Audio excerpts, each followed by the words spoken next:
Mark Emmert, welcome to the Seth Davis Show. Thanks, good to be here. Happy New Year, happy 2014, now in your fourth year as president of the NCAA. I guess because it's dog years, that means it's actually 28 years, right? It feels like that some days. How it can feel sometimes, but I know you have your big convention coming up in a couple of weeks in San Diego, so give us a sense of what's at the top of your agenda.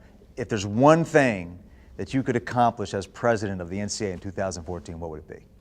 Well, it's kind of a boring subject for your audience, and it's real inside baseball. But what's going to happen starting in the convention in just a couple of weeks is we're going to completely remake the way decisions are made inside Division I. Most of the world doesn't realize we're a very democratic organization. All the decisions are made by university presidents. There's 1,100 across the NCAA, 350 in Division I. So how they get together, how they make decisions, that's been a real stumbling point for a lot of challenging questions. So is this the new super division, the Division 1A or whatever they're going to call it? Yeah, what we're likely to see isn't anything like that. So everyone wants to hold Division I together in its current structure, the current number of schools. What we'll see, though, is, I'm quite sure, is a number of areas of the rules that the five dominant conferences, SEC, ACC, Big Ten, Big 12, and Pac-12, that they'll have greater autonomy over a handful of things that largely deal with the way they can use their resources.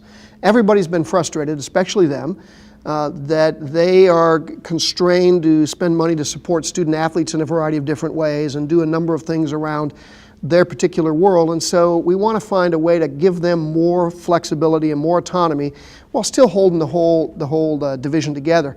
And that's going to be a sea change. That's going to change a lot of things. So this is going to happen because for a time it seemed definite and then it was off the table and now it's back on again. You think this is going to happen? I'm quite confident it's going to happen. Now it's up to the presidents, not up to me. Do you want it to happen? Yeah, I do. I think it's exactly where the membership needs to go, and they seem to be in general agreement. Now, having said that, it'll be lumpy getting there. This is democracy. This is the sausage factory. So it'll be kind of a lumpy mess getting it all done. But I think by summer of this year, we should be in very good shape there.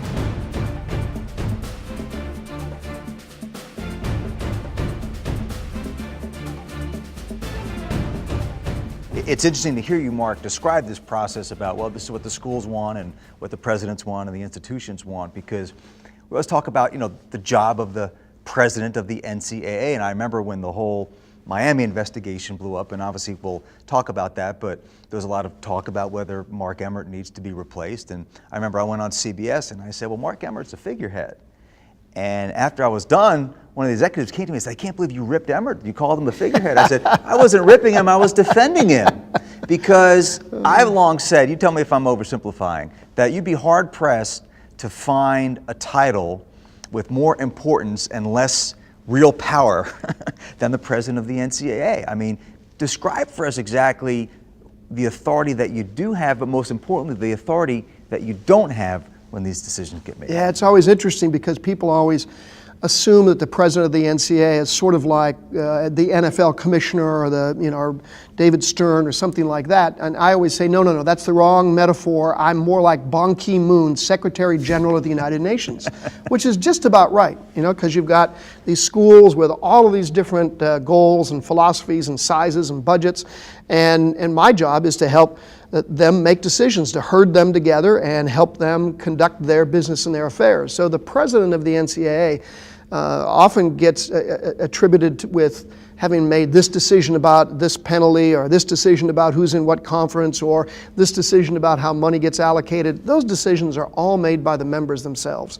I don't have anything to do with investigations. I don't have anything to do with the decisions about what an outcome is on an investigation. In fact, I wall myself off from all that stuff.